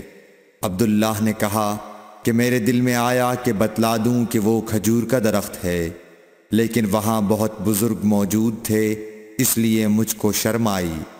آخر صحابہ نے عرض کیا، یا رسول اللہ، آپ ہی بیان فرما دیجئے۔ آپ صلی اللہ علیہ وسلم نے بتلایا کہ وہ کھجور کا درخت ہے۔ صحیح بخاری حدیث نمبر 63۔ حضرت صلی اللہ علیہ وآلہ وسلم ایک بار مسجد میں بیٹھے ہوئے تھے، اتنے میں ایک شخص اونٹ پر سوار ہو کر آیا اور اونٹ کو مسجد میں بٹھا کر باندھ دیا۔ پھر پوچھنے لگا، بھائیو تم لوگوں میں محمد کون سے ہیں؟ حضرت صلی اللہ علیہ وسلم اس وقت لوگوں میں تکیہ لگائے بیٹھے ہوئے تھے۔ ہم نے کہا، حضرت محمد صلی اللہ علیہ وسلم یہ سفید رنگ والے بزرگ ہیں جو تکیہ لگائے ہوئے تشریف فرما ہیں۔ تب وہ آپ سے مخاطب ہوا کہ اے عبد المطلب کے فرزند۔ آپ صلی اللہ علیہ وسلم نے فرمایا، کہو میں آپ کی بات سن رہا ہوں۔ وہ بولا، میں آپ سے کچھ دینی باتیں دریافت کرنا چاہتا ہوں، اور ذرا سختی سے بھی پوچھوں گا تو آپ اپنے دل میں برا نہ مانیے گا۔ آپ صلی اللہ علیہ وسلم نے فرمایا، نہیں، جو تمہارا دل چاہے پوچھو۔ تب اس نے کہا کہ میں آپ کے رب اور اگلے لوگوں کے رب تبارک و تعالی کی قسم دے کر پوچھتا ہوں، کیا آپ کو اللہ نے دنیا کے سب لوگوں کی طرف رسول بنا کر بھیجا ہے؟ آپ صلی اللہ علیہ وسلم نے فرمایا، ہاں یا میرے اللہ۔ پھر اس نے کہا، میں آپ کو اللہ کی قسم دیتا ہوں، کیا اللہ نے آپ کو رات دن میں 5 نمازیں پڑھنے کا حکم فرمایا ہے؟ آپ صلی اللہ علیہ وسلم نے فرمایا، ہاں یا میرے اللہ۔ پھر کہنے لگا، میں آپ کو اللہ کی قسم دے کر پوچھتا ہوں کہ کیا اللہ نے آپ کو یہ حکم دیا ہے کہ سال بھر میں اس مہینے رمضان کے روزے رکھو؟ آپ صلی اللہ علیہ وسلم نے فرمایا، ہاں یا میرے اللہ۔ پھر کہنے لگا، میں آپ کو اللہ کی قسم دے کر پوچھتا ہوں کہ کیا اللہ نے آپ کو یہ حکم دیا ہے کہ آپ ہم میں سے جو مالدار لوگ ہیں ان سے زکوٰۃ وصول کر کے ہمارے محتاجوں میں بانٹ دیا کریں؟ حضرت صلی اللہ علیہ وسلم نے فرمایا، ہاں یا میرے اللہ۔ تب وہ شخص کہنے لگا، جو حکم آپ اللہ کے پاس سے لائے ہیں میں ان پر ایمان لایا، اور میں اپنی قوم کے لوگوں کا جو یہاں نہیں آئے ہیں بھیجا ہوا تحقیق حال کے لیے آیا ہوں۔ صحیح بخاری حدیث نمبر 64۔ رسول اللہ صلی اللہ علیہ وسلم نے ایک شخص کو اپنا ایک خط دے کر بھیجا اور اسے یہ حکم دیا کہ اسے حاکم بحرین کے پاس لے جائے۔ بحرین کے حاکم نے وہ خط کسریٰ شاہ ایران کے پاس بھیج دیا۔ جس وقت اس نے وہ خط پڑھا تو چاک کر ڈالا۔ راوی کہتے ہیں، اور میرا خیال ہے کہ ابن مسیب نے اس کے بعد مجھ سے کہا کہ اس واقعے کو سن کر رسول اللہ صلی اللہ علیہ وسلم نے اہل ایران کے لیے بد دعا کی کہ وہ بھی چاک شدہ خط کی طرح ٹکڑے ٹکڑے ہو جائیں۔ صحیح بخاری حدیث نمبر 65۔ رسول اللہ صلی اللہ علیہ وسلم نے کسی بادشاہ کے نام دعوت اسلام دینے کے لیے ایک خط لکھا یا لکھنے کا ارادہ کیا تو آپ صلی اللہ علیہ وسلم سے کہا گیا کہ وہ بغیر مہر کے خط نہیں پڑھتے، یعنی بے مہر کے خط کو مستند نہیں سمجھتے۔ تب آپ صلی اللہ علیہ وسلم نے چاندی کی انگوٹھی بنوائی جس میں محمد الرسول اللہ کندہ تھا۔ صحیح بخاری حدیث نمبر 66۔ ایک مرتبہ رسول اللہ صلی اللہ علیہ وسلم مسجد میں تشریف فرما تھے اور لوگ آپ صلی اللہ علیہ وسلم کے ارد گرد بیٹھے ہوئے تھے کہ 3 آدمی وہاں آئے۔ ان میں سے 2 رسول اللہ صلی اللہ علیہ وسلم کے سامنے پہنچ گئے اور ایک واپس چلا گیا۔ پھر وہ دونوں رسول اللہ صلی اللہ علیہ وسلم کے سامنے کھڑے ہو گئے۔ اس کے بعد ان میں سے ایک نے جب مجلس میں ایک جگہ کچھ گنجائش دیکھی تو وہاں بیٹھ گیا، اور دوسرا اہل مجلس کے پیچھے بیٹھ گیا، اور تیسرا جو تھا وہ لوٹ گیا۔ تو جب رسول اللہ صلی اللہ علیہ وسلم اپنی گفتگو سے فارغ ہوئے تو صحابہ رضی اللہ عنہم سے فرمایا، کیا تمہیں 3 آدمیوں کے بارے میں نہ بتاؤں؟ تو سنو۔ ان میں سے ایک نے اللہ سے پناہ چاہی، اللہ نے اسے پناہ دی، اور دوسرے کو شرم آئی تو اللہ بھی اس سے شرمایا کہ اسے بھی بخش دیا، اور تیسرے شخص نے منہ موڑا، اللہ نے بھی اس سے منہ موڑ لیا۔ صحیح بخاری حدیث نمبر 67۔ رسول اللہ صلی اللہ علیہ وسلم اپنے اونٹ پر بیٹھے ہوئے تھے اور ایک شخص نے اس کی نکیل تھام رکھی تھی۔ آپ صلی اللہ علیہ وسلم نے پوچھا، آج یہ کون سا دن ہے؟ ہم خاموش رہے حتیٰ کہ ہم سمجھے کہ آج کے دن کا آپ کوئی دوسرا نام اس کے نام کے علاوہ تجویز فرمائیں گے۔ پھر آپ صلی اللہ علیہ وسلم نے فرمایا، کیا آج قربانی کا دن نہیں ہے؟ ہم نے عرض کیا، بے شک۔ اس کے بعد آپ صلی اللہ علیہ وسلم نے فرمایا، یہ کون سا مہینہ ہے؟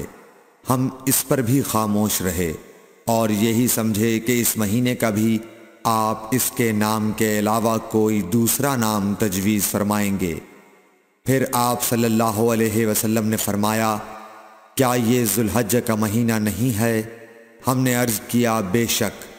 آپ صلی اللہ علیہ وسلم نے فرمایا، تو یقیناً تمہاری جانیں اور تمہارے مال اور تمہاری آبرو تمہارے درمیان اسی طرح حرام ہیں جس طرح آج کے دن کی حرمت تمہارے اس مہینے اور اس شہر میں ہے۔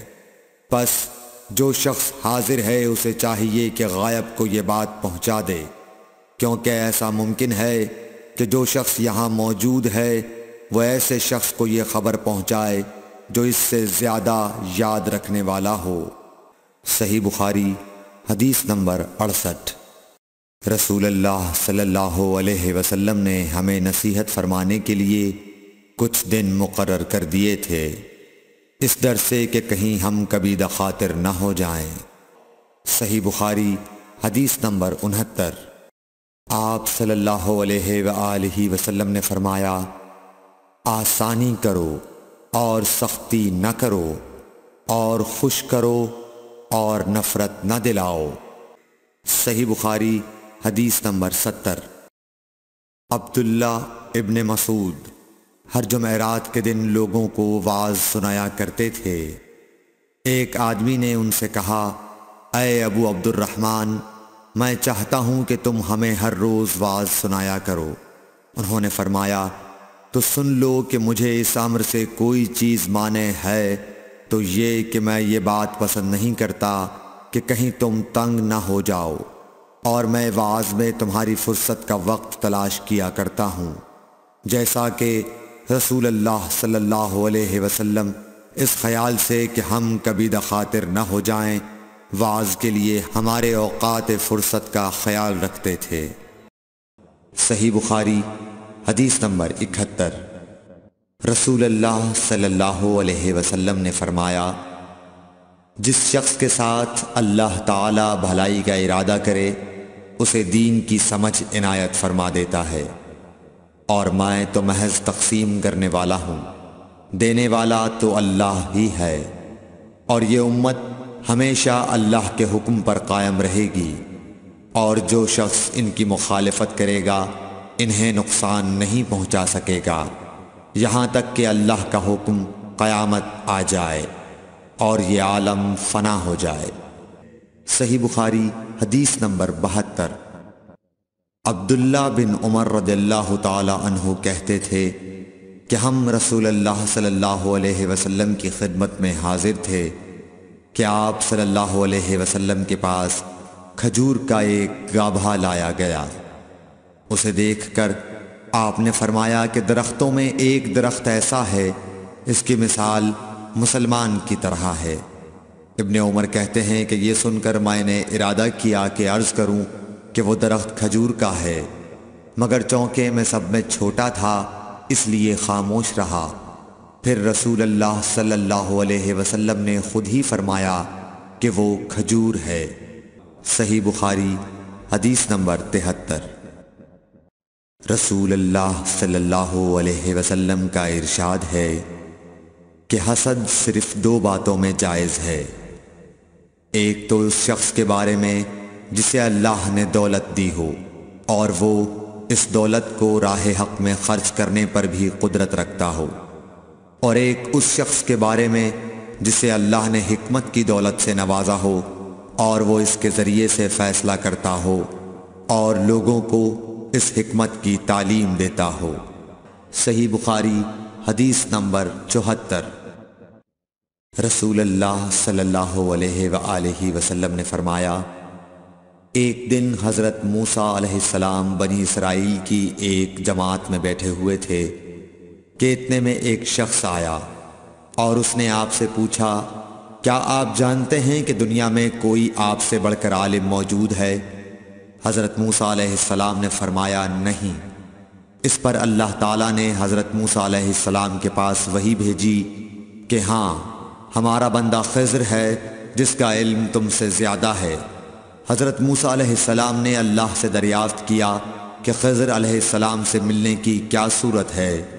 اللہ تعالیٰ نے ایک مچھلی کو ان سے ملاقات کی علامت قرار دیا اور ان سے کہہ دیا کہ جب تم اس مچھلی کو گم کر دو تو واپس لوٹ جاؤ، تب خضر سے تمہاری ملاقات ہوگی۔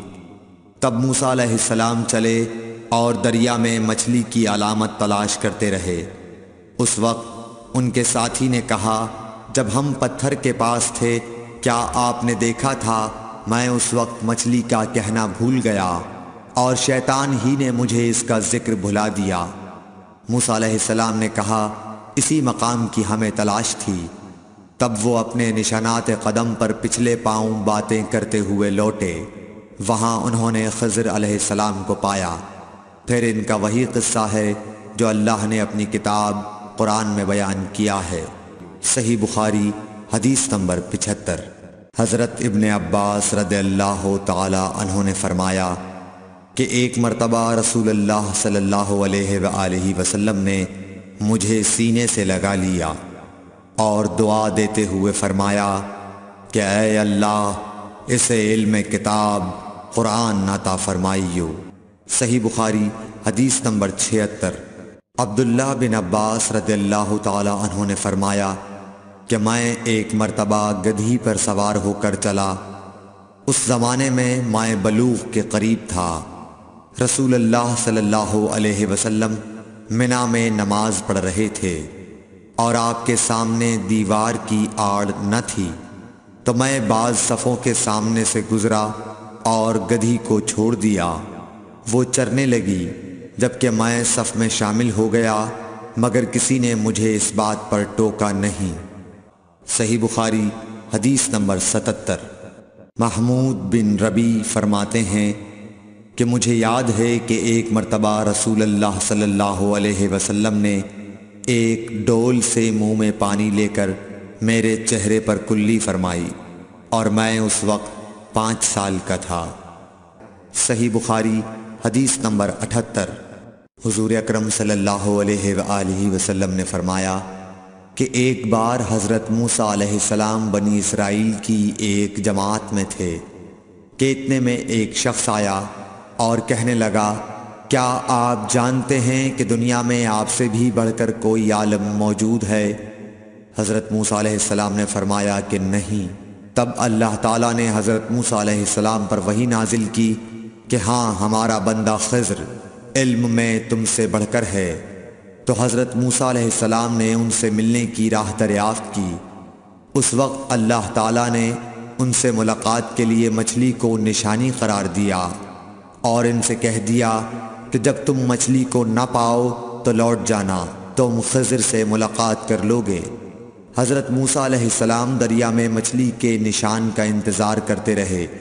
تب ان کے خادم نے ان سے کہا، کیا آپ نے دیکھا تھا کہ جب ہم پتھر کے پاس تھے تو میں وہاں مچھلی بھول گیا اور مجھے شیطان ہی نے غافل کر دیا؟ حضرت موسیٰ علیہ السلام نے کہا کہ ہم اسی مقام کے تو متلاشی تھے۔ تب وہ اپنے قدموں کے نشانوں پر باتیں کرتے ہوئے واپس لوٹے۔ وہاں خضر علیہ السلام کو انہوں نے پایا۔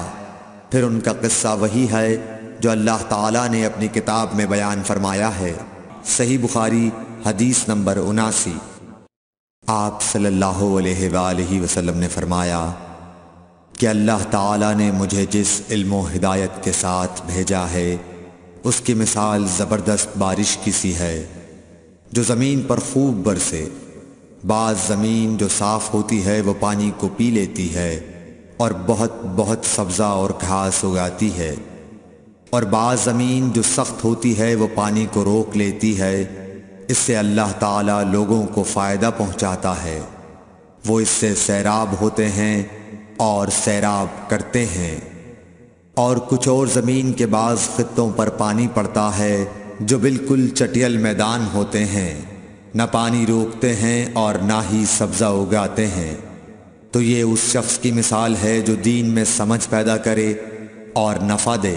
اس کو وہ چیز جس کے ساتھ میں مبعوث کیا گیا ہوں اس نے علم دین سیکھا اور سکھایا۔ اور اس شخص کی مثال جس نے سر نہیں اٹھایا یعنی توجہ نہیں کی اور جو ہدایت دے کر میں بھیجا گیا ہوں اسے قبول نہیں کیا۔ صحیح بخاری حدیث نمبر 80۔ رسول اللہ صلی اللہ علیہ وسلم نے فرمایا، علامت قیامت میں سے یہ ہے کہ دینی علم اٹھ جائے گا اور جہل ہی جہل ظاہر ہو جائے گا، اور اعلانیہ شراب پی جائے گی اور زنا پھیل جائے گا۔ صحیح بخاری حدیث نمبر 81۔ رسول اللہ صلی اللہ علیہ وآلہ وسلم نے فرمایا کہ علامات قیامت میں سے یہ ہے کہ علم دین کم ہو جائے گا، جہل ظاہر ہو جائے گا، زنا بکثرت ہوگا، عورتیں بڑھ جائیں گی اور مرد کم ہو جائیں گے، حتیٰ کہ 50 عورتوں کا نگران صرف ایک مرد رہ جائے گا۔ صحیح بخاری حدیث نمبر 82۔ رسول اللہ صلی اللہ علیہ وسلم نے فرمایا کہ میں سو رہا تھا، اسی حالت میں مجھے دودھ کا پیالہ دیا گیا، میں نے خوب اچھی طرح پی لیا، حتیٰ کہ میں نے دیکھا کہ تازگی میرے ناخنوں سے نکل رہی ہے۔ پھر میں نے اپنا بچا ہوا دودھ عمر بن الخطاب کو دے دیا۔ صحابہ رضی اللہ عنہم نے پوچھا، آپ نے اس کی کیا تعبیر لی؟ آپ صلی اللہ علیہ وسلم نے فرمایا، علم۔ صحیح بخاری حدیث نمبر 83۔ حجۃ الوداع میں رسول اللہ صلی اللہ علیہ وسلم لوگوں کے مسائل دریافت کرنے کی وجہ سے منا میں ٹھہر گئے تو ایک شخص آیا اور اس نے کہا کہ میں نے بے خبری میں ذبح کرنے سے پہلے سر منڈا لیا۔ آپ صلی اللہ علیہ وسلم نے فرمایا، اب ذبح کر لے اور کچھ حرج نہیں۔ پھر دوسرا آدمی آیا، اس نے کہا کہ میں نے بے خبری میں رمی کرنے سے پہلے قربانی کر لی۔ آپ صلی اللہ علیہ وآلہ وسلم نے فرمایا، اب رمی کر لے اور پہلے کر دینے سے کچھ حرج نہیں۔ ابن عمرو کہتے ہیں اس دن آپ صلی اللہ علیہ وسلم سے جس چیز کا بھی سوال ہوا جو کسی نے آگے اور پیچھے کر لی تھی تو آپ صلی اللہ علیہ وسلم نے یہی فرمایا کہ اب کر لے اور کچھ حرج نہیں۔ صحیح بخاری حدیث نمبر 84۔ نبی صلی اللہ علیہ وسلم سے آپ کے آخری حج میں کسی نے پوچھا کہ میں نے رمی کرنے یعنی کنکر پھینکنے سے پہلے ذبح کر لیا۔ آپ صلی اللہ علیہ وسلم نے ہاتھ سے اشارہ کیا اور فرمایا کچھ حرج نہیں۔ کسی نے کہا کہ میں نے ذبح سے پہلے حلق کر لیا۔ آپ صلی اللہ علیہ وسلم نے سر سے اشارہ فرما دیا کہ کچھ حرج نہیں۔ صحیح بخاری حدیث نمبر 85۔ آپ صلی اللہ علیہ وسلم نے فرمایا کہ ایک وقت ایسا آئے گا کہ جب علم اٹھا لیا جائے گا، جہالت اور فتنے پھیل جائیں گے اور حرج بڑھ جائے گا۔ آپ سے پوچھا گیا کہ یا رسول اللہ حرج سے کیا مراد ہے؟ آپ صلی اللہ علیہ وسلم نے اپنے ہاتھ کو حرکت دے کر فرمایا، اس طرح گویا آپ صلی اللہ علیہ وسلم نے اس سے قتل مراد لیا۔ صحیح بخاری حدیث نمبر 86۔ ہم سے موسیٰ بن اسماعیل نے بیان کیا، ان سے وہیب نے، ان سے حشام نے فاطمہ کے واسطے سے نقل کیا۔ وہ اسما سے روایت کرتی ہیں کہ میں عائشہ رضی اللہ تعالی عنہا کے پاس آئی، وہ نماز پڑھ رہی تھیں۔ میں نے کہا لوگوں کا کیا حال ہے؟ تو انہوں نے آسمان کی طرف اشارہ کیا، یعنی سورج کو گہن لگا ہے۔ اتنے میں لوگ نماز کے لیے کھڑے ہو گئے۔ حضرت عائشہ رضی اللہ تعالی عنہا نے کہا اللہ پاک ہے۔ میں نے کہا کیا یہ گہن کوئی خاص نشانی ہے؟ انہوں نے سر سے اشارہ کیا، یعنی ہاں۔ پھر میں بھی نماز کے لیے کھڑی ہو گئی، حتیٰ کہ مجھے غش آنے لگا تو میں اپنے سر پر پانی ڈالنے لگی۔ پھر نماز کے بعد رسول اللہ صلی اللہ علیہ وسلم نے اللہ تعالیٰ کی تعریف کی اور اس کی صفت بیان فرمائی۔ پھر فرمایا جو چیز مجھے پہلے دکھلائی نہیں گئی تھی آج وہ سب اس جگہ میں نے دیکھ لی، یہاں تک کہ جنت اور دوزخ کو بھی دیکھ لیا، اور مجھ پر یہ وحی کی گئی کہ تم اپنی قبروں میں آزمائے جاؤ گے۔ مثل یا قرب کا کون سا لفظ؟ حضرت اسما نے فرمایا میں نہیں جانتی۔ فاطمہ کہتی ہیں یعنی فتنہ دجال کی طرح آزمائے جاؤ گے۔ کہا جائے گا قبر کے اندر کہ تم اس آدمی کے بارے میں کیا جانتے ہو؟ تو جو صاحب ایمان یا صاحب یقین ہوگا۔ کون سا لفظ فرمایا؟ حضرت اسما نے مجھے یاد نہیں۔ وہ کہے گا وہ محمد اللہ کے رسول صلی اللہ علیہ وسلم ہیں جو ہمارے پاس اللہ کی ہدایت اور دلیلیں لے کر آئے تو ہم نے ان کو قبول کر لیا اور ان کی پیروی کی۔ وہ محمد صلی اللہ علیہ وسلم ہیں۔ 3 بار اسی طرح کہے گا، پھر اس سے کہہ دیا جائے گا کہ آرام سے سو جا، بے شک ہم نے جان لیا کہ تو محمد صلی اللہ علیہ وسلم پر یقین رکھتا تھا۔ اور بہرحال منافق یا شکی آدمی، میں نہیں جانتی کہ ان میں سے کون سا لفظ حضرت اسما نے استعمال کیا۔ تو وہ منافق یا شکی آدمی کہے گا کہ جو لوگوں کو میں نے کہتے سنا میں نے بھی وہی کہہ دیا، باقی میں کچھ نہیں جانتا۔ صحیح بخاری حدیث نمبر 87۔ قبیلہ عبد القیس کا وفد رسول اللہ صلی اللہ علیہ وسلم کی خدمت میں آیا۔ آپ صلی اللہ علیہ وسلم نے دریافت کیا کہ کون سا وفد آیا ہے یا یہ کون لوگ ہیں؟ انہوں نے کہا ربیعہ خاندان کے لوگ ہیں۔ آپ صلی اللہ علیہ وسلم نے فرمایا کہ مبارک ہو قوم کو آنا یا مبارک ہو اس وفد کو جو کبھی نہ رسوا ہو نہ شرمندہ ہو۔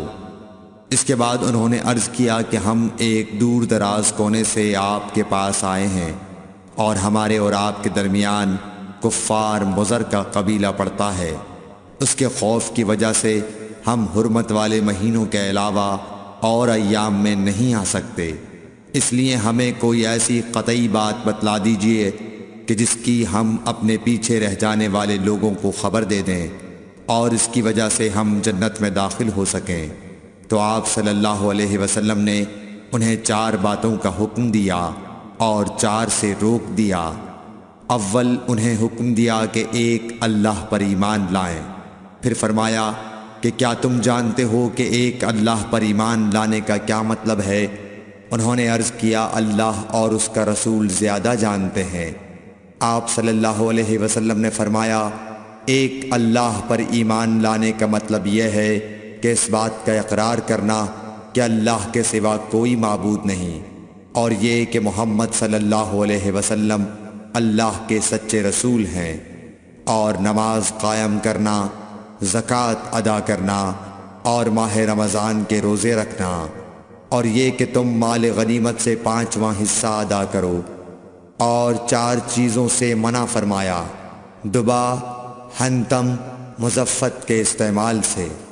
اور چوتھی چیز کے بارے میں شعبہ کہتے ہیں کہ ابو حمزہ بسا اوقات نقیر کہتے تھے اور بسا اوقات مقیر۔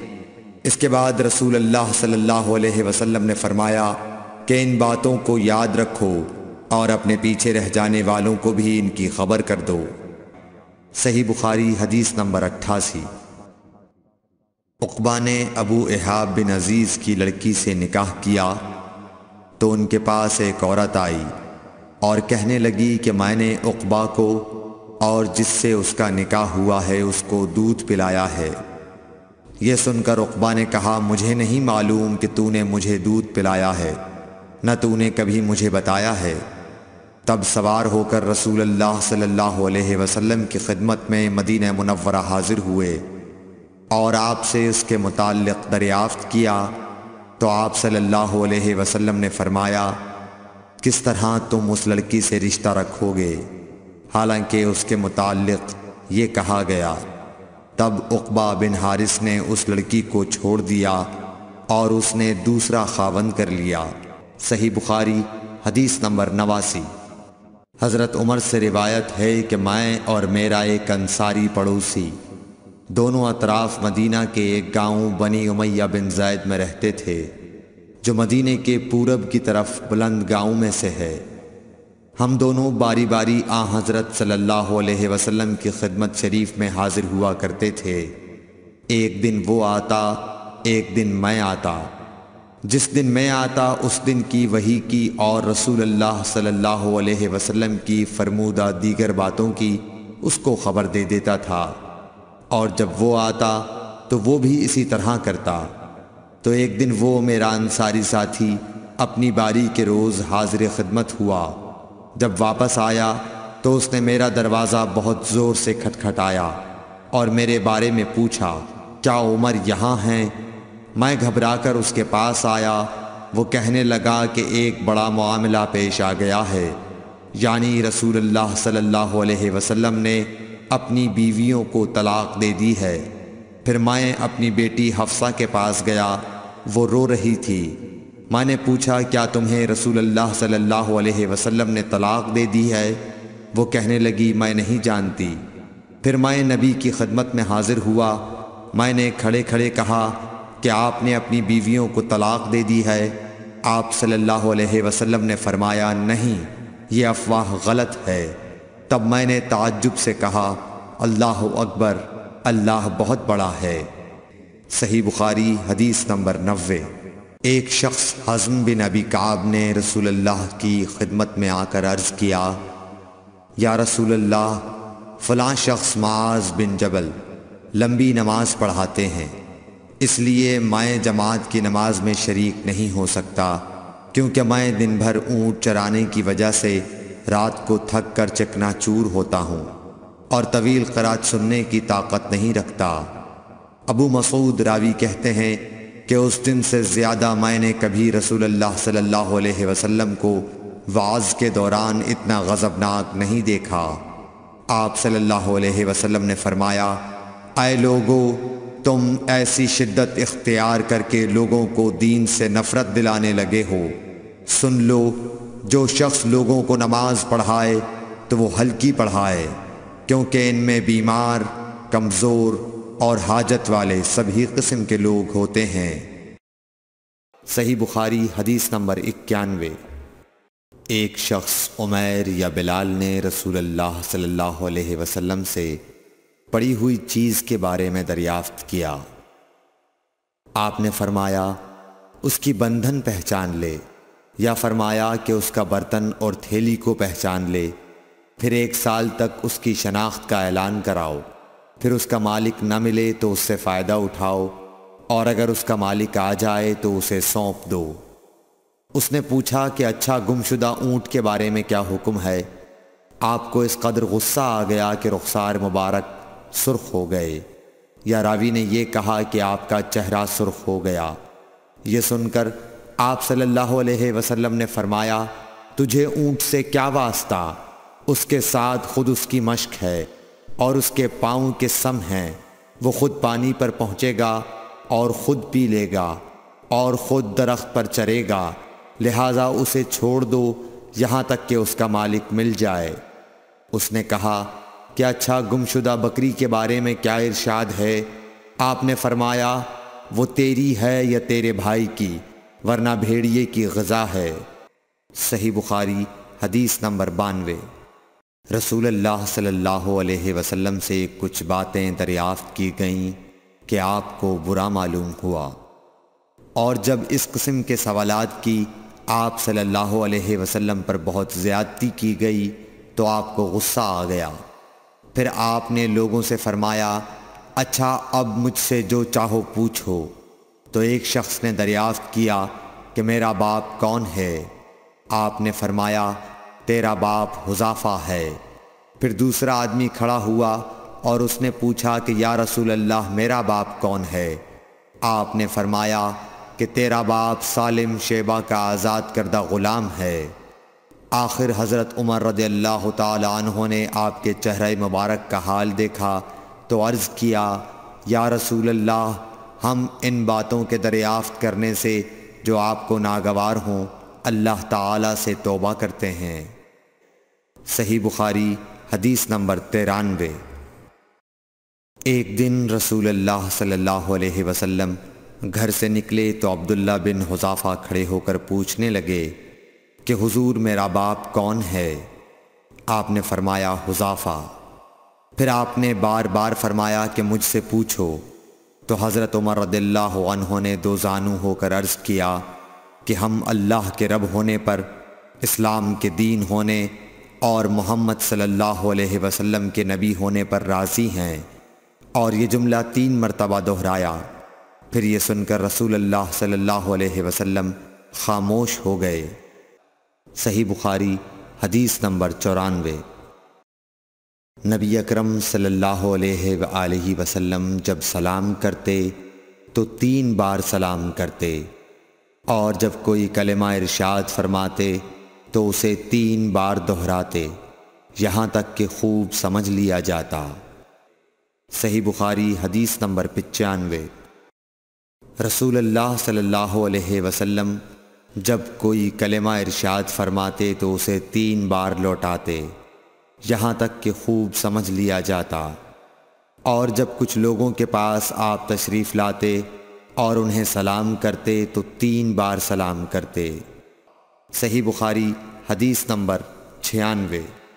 عبداللہ بن عمر رضی اللہ عنہ کہتے ہیں کہ ایک سفر میں رسول اللہ صلی اللہ علیہ وسلم ہم سے پیچھے رہ گئے، پھر آپ ہمارے قریب پہنچے تو عصر کی نماز کا وقت ہو چکا تھا یا تنگ ہو گیا تھا اور ہم وضو کر رہے تھے۔ ہم اپنے پیروں پر پانی کا ہاتھ پھیرنے لگے تو آپ نے بلند آواز سے فرمایا کہ آگ کے عذاب سے ان ایڑیوں کی جو خشک رہ جائیں خرابی ہے۔